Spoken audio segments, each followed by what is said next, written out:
सवाल कयो आहे अब्दुल क़य्यूम मलिक। वो तो चए त कमज़ोरी जे करे मनी जा कतरा अचनि त नमाज़ पढ़णु जाइज़ आहे या न। बिस्मिल्लाहिर रहमानिर रहीम।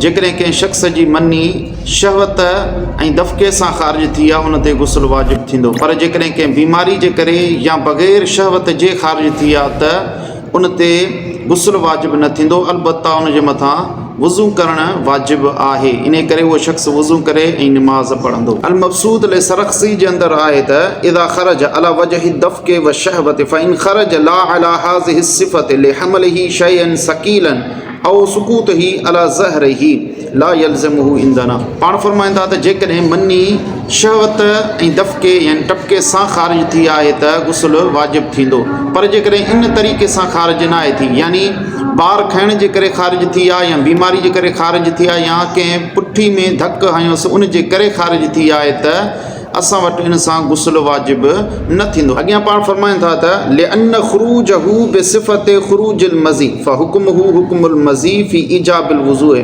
पाण फरमाइनि था त जेकॾहिं बग़ैर शहवत ऐं टपके जे ख़ारिज थी आहे त इहा मज़ी वांगुरु आहे ऐं मज़ी जे हुक्म में आहे, इन जे करे सिर्फ़ु वज़ू करणु उन जे मथां लाज़िम थींदो। वल्लाहु अअलम बिस्सवाब।